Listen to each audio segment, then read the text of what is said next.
রাসূলদের এবং ঈমানওয়ালাদেরকে দুনিয়ার জিন্দেগিতে সাহায্য করি এবং কিয়ামতের দিনেও সাহায্য করিব, যেদিন আমলসমূহ লিপিবদ্ধকারী ফেরেশতাগণ সাক্ষ্য দেওয়ার জন্য দণ্ডায়মান হইবে।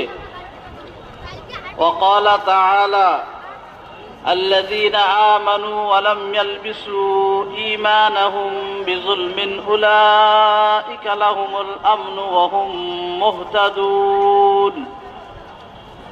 আল্লাহ তাআলার ইরশাদ, যাহারা ঈমান আনিয়াছে এবং তাহারা নিজেদের ঈমানের মধ্যে শিরক মিশ্রিত করে নাই, তাহাদের জন্যই নিরাপত্তা এবং তাহারাই হিদায়াতের উপর আছে।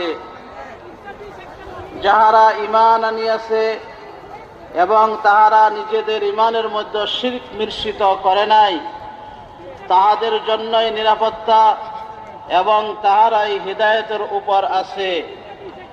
وقال تعالى والذين آمنوا أشد حبا لله।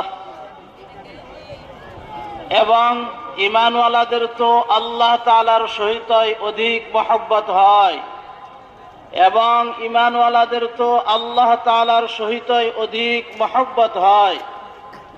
وقال تعالى قل إن صلاتي ونسكي ومحياي ومماتي لله رب العالمين। আল্লাহ তাআলা রাসূলুল্লাহ সাল্লাল্লাহু আলাইহি ওয়াসাল্লামের প্রতি ইরশাদ করেন, আপনি বলিয়া দিন যে নিশ্চয় আমার নামাজ এবং আমার সকল ইবাদত, আমার জীবন এবং আমার মৃত্যু সবকিছু আল্লাহ তাআলার জন্য, যিনি সমগ্র জগতের পালনকর্তা। আল্লাহ তাআলা রাসূলুল্লাহ সাল্লাল্লাহু আলাইহি ওয়াসাল্লামের প্রতি ইরশাদ করেন, আপনি বলিয়া দিন যে নিশ্চয় আমার নামাজ এবং আমার সকল ইবাদত, আমার জীবন এবং আমার মৃত্যু সবকিছু আল্লাহ তাআলার জন্য, যিনি সমগ্র জগতের পালনকর্তা।